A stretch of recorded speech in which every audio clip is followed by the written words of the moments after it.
Welcome to the DaVinci Hour, a podcast series that interviews individuals across the field of medicine to help provide an inside look into their experiences and provide insight on how to navigate the journey of becoming a physician. My name is Dr. Maxwell Cooper, and I will be your host.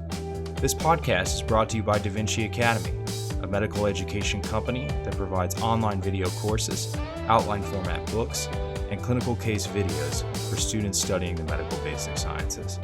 You can check out all that DaVinci Academy has to offer at www.dviacademy.com. Welcome back to the DaVinci Hour podcast. I'm your host, Dr. Maxwell Cooper. I just want to say Happy New Year, happy 2022. This is the first episode of the new year. Very excited about this episode. And for this one, we're doing something a little bit different. We're going solo on this one, where I'm going to just give you kind of my thoughts on the topic today, which is time management and essentially how to manage, multiple endeavors, how to balance that with your studies as a student or your clinical work, also as the third or fourth year student or as a resident. And so I feel kind of in a good position to talk about this. This is something I've had to refine over a number of years of going back to being a student. I was always been involved in a lot of things. And right now I'm certainly involved in many endeavors. I mean, I have my day job, which is I'm a radiology resident at Emory University. And then obviously I'm the host of the DaVinci Hour podcast. And then I'm also the co-founder and essentially run the DaVinci Academy, which is the company that produces the DaVinci Hour podcast. And then in addition to that, we produce a lot of online video educational content for medical students and medical education in general. And, as a part of that, I'm involved in, writing lectures, producing lectures and things like that, writing textbooks, writing practice questions. So that keeps me busy. I'm also involved in an interventional radiology device development project with one of my co-residents and a couple of the faculty interventional radiologists here at Emory as well, and some other collaborations with some other institutions. And so we have grant funding for that, which is pretty cool and very, very exciting project, but obviously keeps me busy as well. And then I also do some clinical research projects as well. I do a little bit less clinical research right now just because of some of these other things, but definitely have my hand in some projects as well. And then in addition to that, also finding time for my personal hobbies. Golf and tennis are kind of my main things, working out, running, fitness, things like that, time for friends and family. And so it's, I've kind of developed a system, and I think it kind of boils down to three things that I'll go over in this episode. But I think it's certainly not easy, but it's not as hard as you may think if you kind of have a system and a way for approaching it. And so I would say the three things it boils down to, and I'll go through each of these in the episode, is one, picking endeavors outside of whatever your main, focus is, be it whether it's school or residency or whatnot. Your main, whatever you pick to spend your time on, whatever endeavors, make sure it's something you're at least interested in, ideally passionate about. And so, I've always tried to pick topics that I've had some kind of interest, because these are the things you're going to be spending your spare time on. And so when you're tired and when you've worked all day, you're not going to want to come home and work on something you just have no interest in doing. I mean, it's just, it's going to be a chore, it's going to be a drag, and you're honestly not going to be probably that productive, or not get as much out of it, versus if you're passionate about it or interested in it, it's something you may even look forward to doing or be excited about doing, hopefully. And you got to be able to find ways to kind of say no to doing projects that you don't want to do, because that's just not, at the end of the day, not great for anybody involved as well. And we'll talk about that as well. I think, too, you got to keep yourself organized. I probably have the three. This is probably my weakest. I'm ever working on it and, trying to keep myself organized as possible. I think especially when you're juggling multiple endeavors, keeping yourself organized is very, very important. And I'll go through some tactics I've had to pick up to kind of help keep those in line. And then I'd say the third one is really how you schedule your time, how you, budget your time, efficiency, things like that. And we'll definitely go into those three things here in the episode, kind of do it section by section here. And, again, kind of going back to passion, I just want to, quickly say that, we really had a great year in 2021. I've been really passionate about this podcast. We started it in February, was my first episode. My good friend from medical school, Dr. Ronit Shah, he's an orthopedic resident at Temple. We started out with him. Me and him just kind of got together one night and started recording. And ever since then, it's been A lot of fun to do. I've met some new people through doing this podcast, which is really cool. And hopefully, I think the biggest thing is it's really brought you a lot of value, given we really try to give you insight on a bunch of different fields and experiences of different physicians, attendings, residents out there, have kind of a leaning towards medical device innovation, but I think there's been some other interesting, such as Dr. Colin Ruff, who was an author we had on, and we've had some other guests as well involved in research and things like that. And so, we put out 13 episodes during last year. In the last 5 months or so, we were, I would say, on a regular rate of putting 2 episodes out a month, and I want to keep to that going forward in 2022. So definitely stay tuned. We've got a lot of great guests. I'm really excited to have some of these new guests. I think you guys will really enjoy them. Got those scheduled for later this month and ongoing this year. The other thing is DaVinci Cases, which is a clinical case video series, an audio series we put out from DaVinci Academy that, I'm the lead writer and video producer for. We put it out every Wednesday on YouTube and then on different audio channels, the same ones where you find this podcast, Spotify, Apple Podcasts, our website. And so you can either watch the video or listen to the audio. And we've hit our 40th case. We did our 4th organ system. So we started with musculoskeletal, we did neuroanatomy, cardiovascular, and then we just finished pulmonary. And now we're on to renal. We actually just put out our first case this past week, the first week of the year. And really looking forward to that as well, keeping that going. And we've gotten a lot of positive feedback from that. And so really hoping to keep that going. And so definitely stay tuned for that. Our partnership, which we formed in 2020, actually, with the University of Colorado School of Medicine, specifically the director of the histology course there, Dr. Lisa Lee. Hoping to get her on the podcast too sometime, kind of talk about the future of medical education. But anyway, we've produced the histology course with her, and it's really been a great partnership. And now, all the medical students there are using the histology course, and along with the master's in anatomy students there as well. And we've really gotten great feedback. I'm really proud of that course. It's a lecture video series, but then we have pre and post lecture questions. We have lab videos, which I think are really cool, kind of something new and unique for the histology course, where we teach you how to go through the histology slides and things like that, and how to really read those slides. We felt like there was really a lack of resources that did that out there. And then the other thing is we're continuing that partnership forward. Thankfully, Dr. Lee's staying on with us and producing. She's also the embryology course director, so she's signed on with us to produce the embryology course. And then we've also collaborated with the neuroanatomy course director there, Dr. Maureen Stavio. So she is currently producing the neuroanatomy course with us, hopefully putting it out at the end of this coming summer. So a lot of great things in the works here at DaVinci Academy. So definitely check that out at our website, dviacademy.com, and check those things out. Really, talking about passion. I mean, I'm very passionate about medical education, really producing products that I think, really help people learn, whether it's, free content through this or the YouTube or, our online courses. All right. So that's my spiel on that. And kind of going forward here, kind of going into the first, section here of really picking what are passionate for you. So this all boils down to, you only have so much time. I mean, everybody, no matter who you are, you only have 24 hours in a day. And if you're a medical student or a resident, or if you're an attending physician listening to this, no matter who you are, you only have so many hours. And on top of that, you have a very busy primary job, which is, either studying, for your exams and things like that, going to your clerkships and studying for your shelf exams, applying to residency. If you are a resident, I don't have to tell you that's an extremely demanding and huge consumer of your time. And so how you use that time outside, and the problem is often you're very tired. You have to put everything you have into your medical education, into your medical training. So, these are things that you're going to be pursuing when you may not have, the most energy in the world, unless you're doing it like on a day off or something like that, or maybe it was a little bit easier day for you. But the thing is, the way to kind of counteract that is picking things that you are really passionate about. So if you're going to spend your spare time on this, you want this to be something you're very interested in. So for example, let's say you are a medical student that is interested in radiology or interventional radiology, either one. The thing about radiology is it does have a lot of overlap, but the thing is you don't want to pick, some basic science research study that doesn't really have any, looking at like gene expression.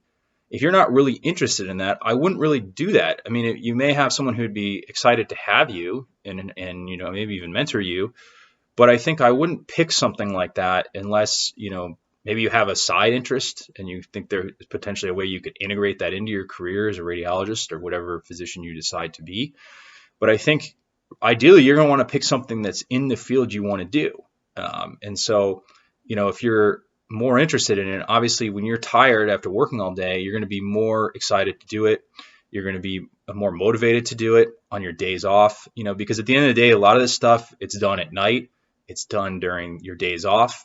It's sacrificing time with, your hobbies. You're sacrificing chilling time. You can't just hang out and chill as much as you'd like to if you want to pursue things like, and the types of things I'm talking about are either research projects, teaching endeavors, starting a company, starting a nonprofit organization, starting a club or some other type of organization, whether it be at your school or elsewhere, getting involved in student government, or even at the residency level, there's the resident government as well. There's a resident senate here that we can participate in, and at other places. So when picking these things, you want it to be something you're very passionate about. I would say the only exception to that is if you think a particular endeavor can enable you to gain valuable skills. So let's take radiology, for example.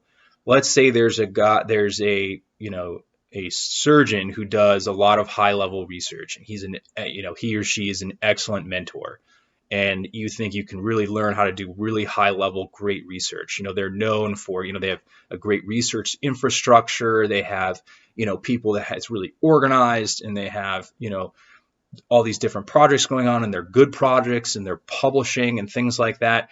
And you think this is someone you could really learn a lot. And on top of it, they're just a really nice person and a really, really great person to work with. Then I think in those scenarios, and I've taken part in projects like that before, where maybe it wasn't necessarily directly what I was interested in, or it was something maybe I was just considering, a field or an area. But I got a lot out of it because it was somebody that was really worth working with, and something, those are skills and experiences I take with me and apply to, the things you are interested in. So if you feel like you can really learn how to do research well through this one endeavor and then apply it to an endeavor that's more in your field of interest, I think that could be worth it as well.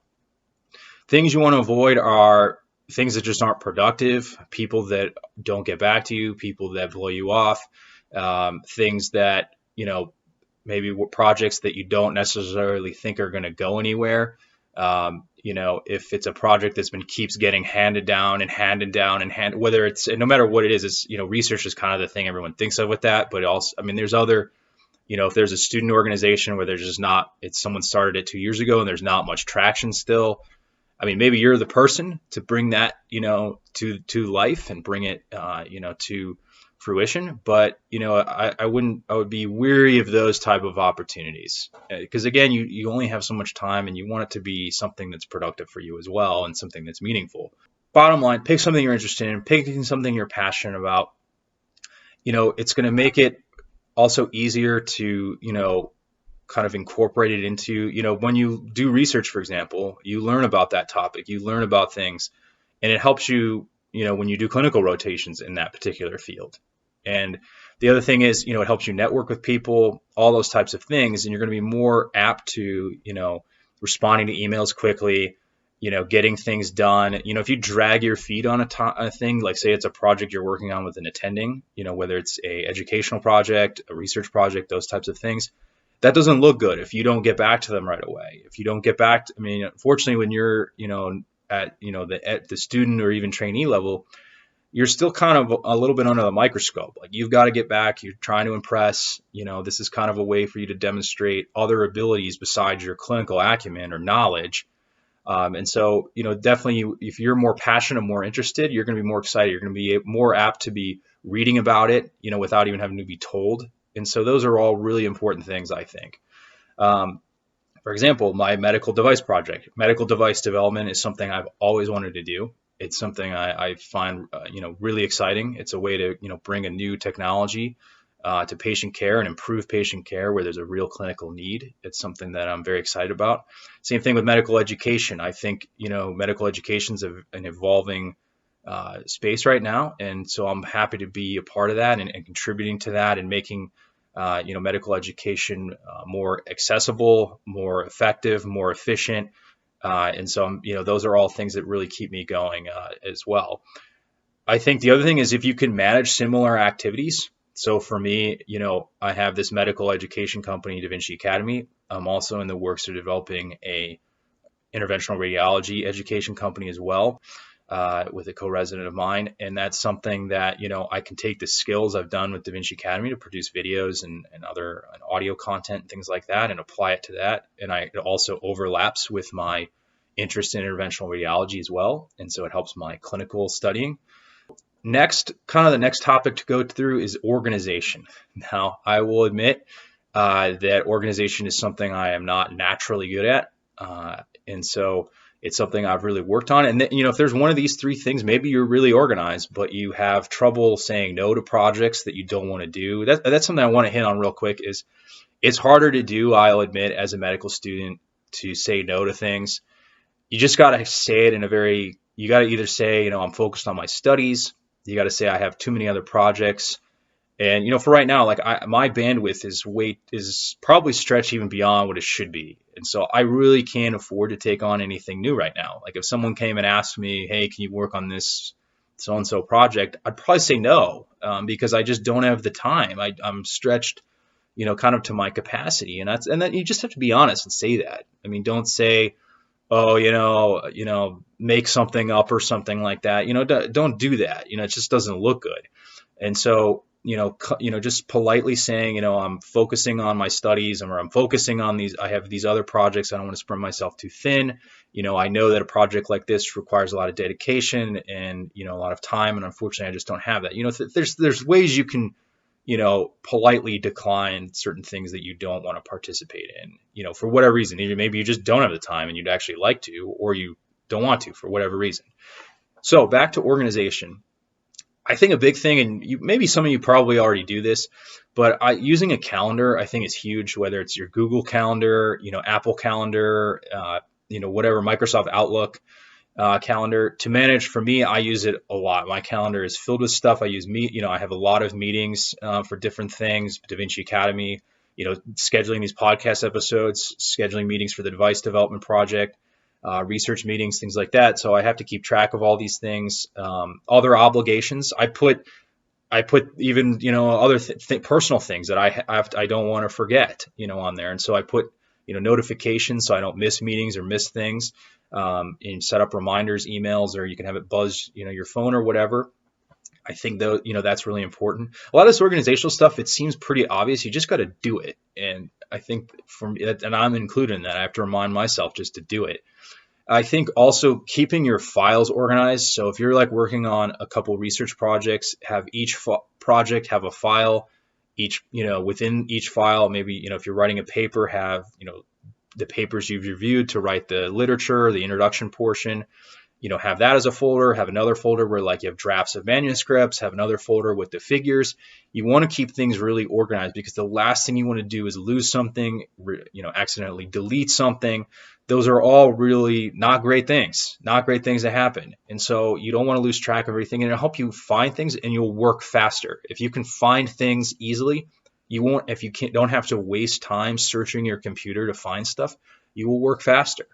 And at the end of the day, also to juggle a lot of different things, or even just a couple things on top of your main job of being a student or, in your clinical work, is you've got to be able to, whatever time you do, you got to be very effective. You got to work fast. You got to work efficiently. Keep your desk, your workspace, wherever your couch, your coffee table, wherever you do your work, keep it organized. Don't have a bunch of papers randomly. And look, I'm just as guilty as this as a lot of people. Again, this is the area I'm working on. My desk is a little cluttered right now. I'll be honest. I can't really show it to you. But it's a little bit cluttered, and I'm trying to get it cleaned up. And, it's been something I've just been working on, but I think I do have a filing system for both, personal things like my finances and other things like that, and things for my car or whatever. And organizing your personal stuff as well is also really important, because having that in order, and then it's something you can carry over to this. And if you have your personal affairs organized, organize your other endeavors as well. So keeping track of that. The other big thing, and the residents listening to this would definitely know, is to-do lists. When you're in residency, usually you have each day, you have a to-do list of things you want to do or you need to get done. Often you have a to-do list for, if you're in like medicine or surgery or things like that, you have a to-do list for every patient. In interventional radiology, we do the same thing. Usually those are, consenting patients, ordering labs, seeing patients on the floor, things like that. In diagnostic radiology, you don't necessarily have a to-do list, but you have a list of studies you've got to get through. And so you have a list of things you've got to check off as well. So, having a checklist of things that you need to get done, whether it's that day, that week, that month, I think really kind of organizes your tasks. I think, and whenever you think of a task that you have to do, write it down. And there's a lot of different ways. You can do it the old-fashioned way. You can write it, you can have a little notebook or notepad and write it down there.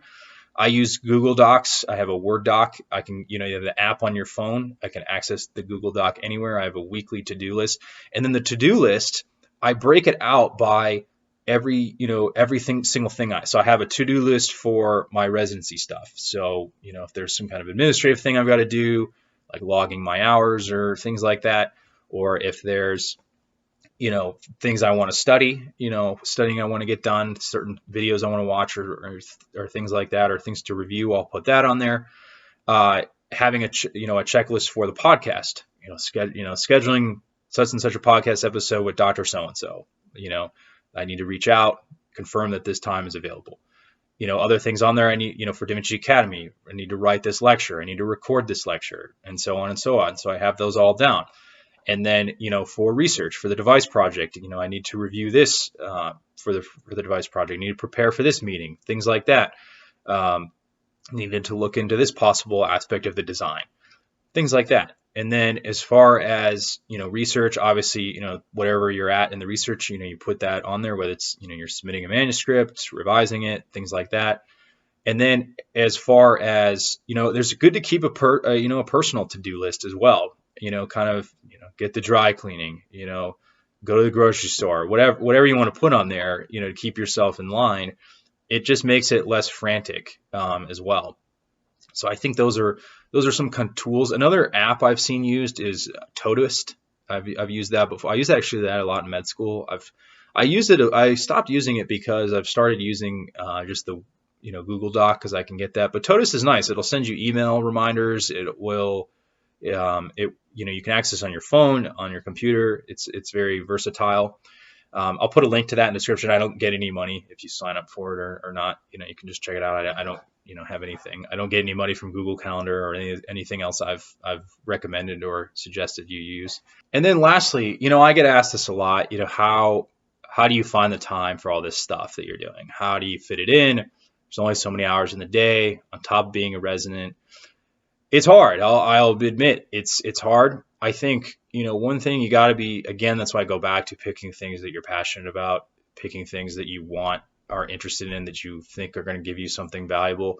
Because at the end of the day, this is when, you're doing this when you are at the end of the day and maybe you had a long day and it was a tough day and you don't feel like doing it.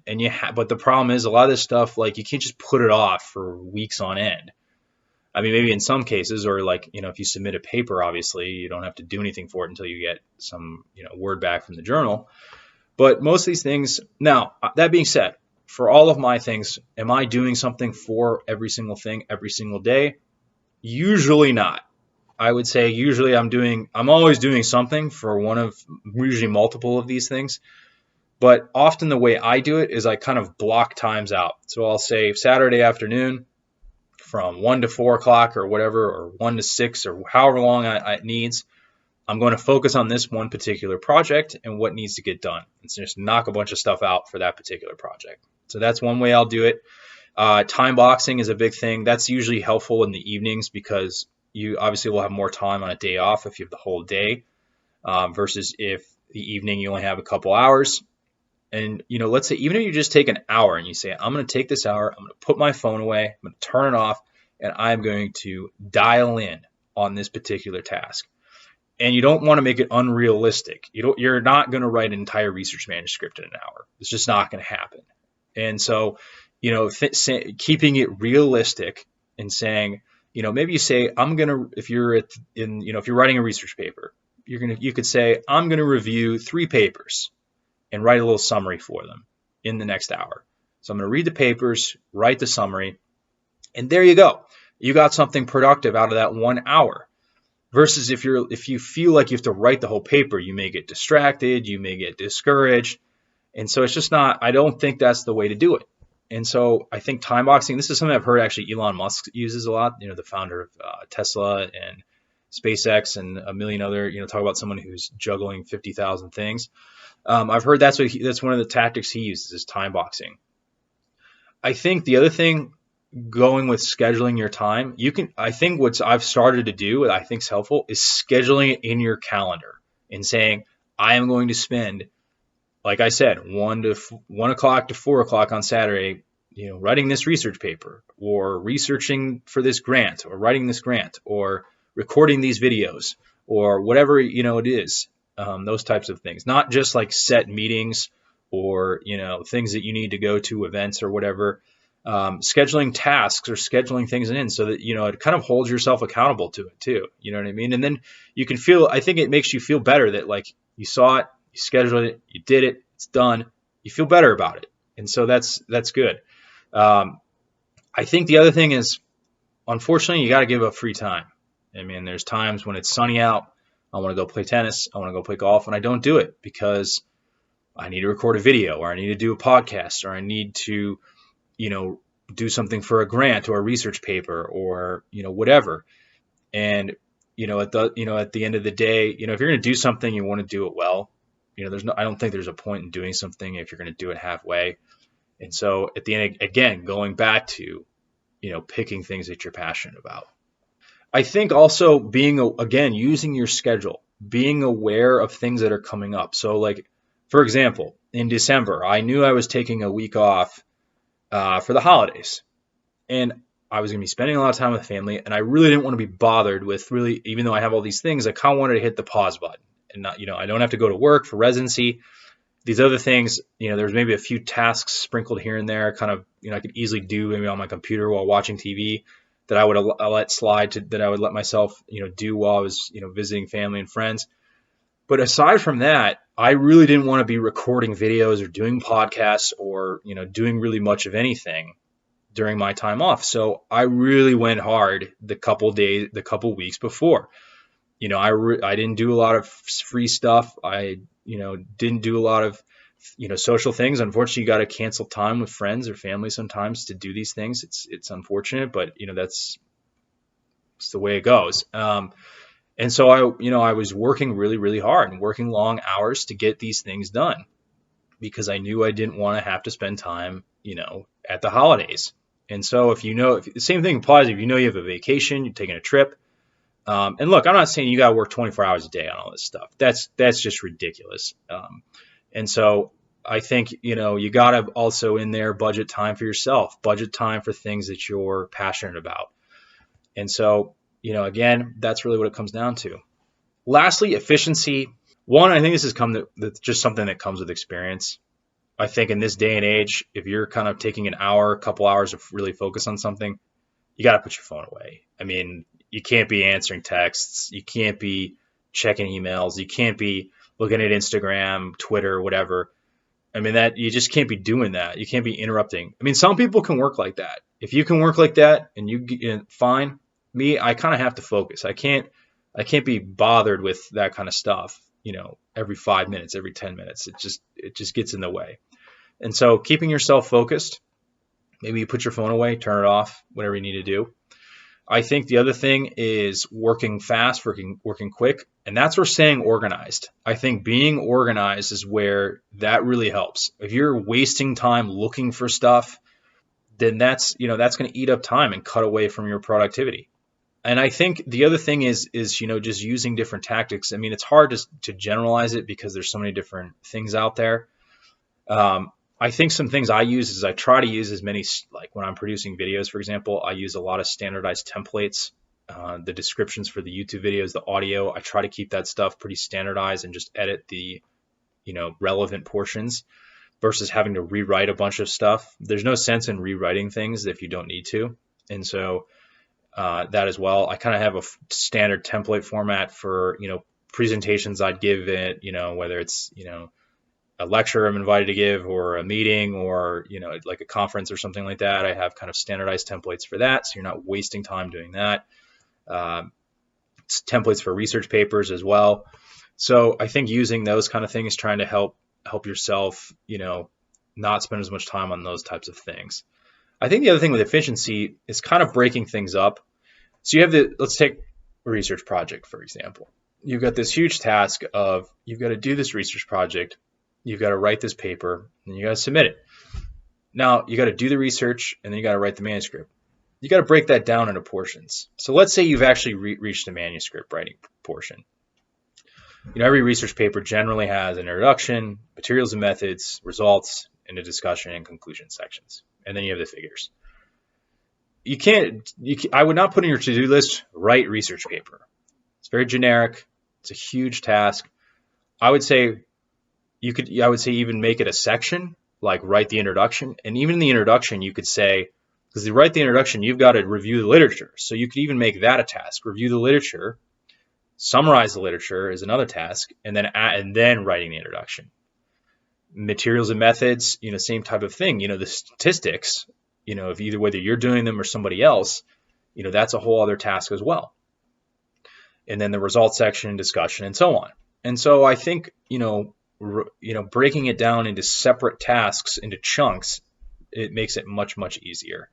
It makes it just more manageable, even in your mind. A lot of this is a mind game. A lot of this is, knowing yourself and not letting yourself get overwhelmed or defeated because you didn't finish everything. And then I think if you have a to-do list and let's say during a week you just didn't get to it all, it happens to me all the time. It's okay to let it roll over. It's okay. It happens. And so you just let it roll over, or you try to budget some more time somewhere else to get it done. Maybe stay up one extra hour, one night to finish it out. And, that's okay if you got to do that. So to close this out, just the three things again that you want to focus on: picking projects, endeavors that you're ideally very passionate about, but at the very least interested in, or something that you can get, acquire skills that are valuable to you that you can apply to another endeavor, or a great mentor that you can learn from and work with and be connected with. The other thing is organizing yourself, organizing your time, organizing, your workspace, organizing, your schedule, your calendar, making sure that, you can easily find things. Again, that contributes to efficiency. And then lastly, how you schedule your time, making sure that you block out time, making sure you, use your time wisely, efficiently, breaking things down into smaller, more manageable tasks. Those types of things I think can really help you out. And I hope this gave you guys some value, gave you some tips and tactics you can use to really manage whatever you're working on and what you're passionate about, and take on new endeavors. And best of luck to you guys in this new year. I hope it's a great year for you. I'm looking forward to being a part of this journey with you guys. It's really a privilege and an honor to provide any kind of value to you that I can, whether it's through this podcast, through our educational materials, and so on. And so thanks again for listening and subscribing to the YouTube channel and subscribing to the podcast, on whatever platform you listen it on, and hitting the like button and all that kind of stuff. Believe it or not, that stuff really helps get this stuff recognized. It helps the algorithm push it and get it, widespread, and passing it on to your friends and colleagues. We really, really appreciate it. So thanks again, guys, and we'll catch you next time. Thank you for listening to this episode of the DaVinci Hour, brought to you by DaVinci Academy. More episodes are available on our website at dviacademy.com, our YouTube channel. They're also available on Spotify and Apple Podcasts. Also on our website, you can find our video courses for anatomy, biochemistry, and histology, and they're available as month-to-month packages. They're also available as a combo package where you can get all three courses in one. Our website also has a store where you can find our outline format textbooks for anatomy, biochemistry, and histology. All textbooks are available in paperback version and as eBooks as well. These textbooks complement our video courses and provide a nice addition to the learning experience of allowing you to focus on the learning and not having to write anything down.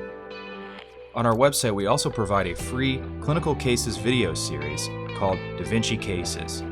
DaVinci Cases aims to help you learn how to answer USMLE questions and apply concepts that you learn in our courses to answering those questions.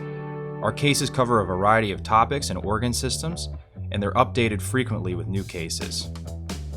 And then lastly, on our website, you can find our blog, which has interesting articles that cover medical history, important figures in medicine, and innovations in medicine.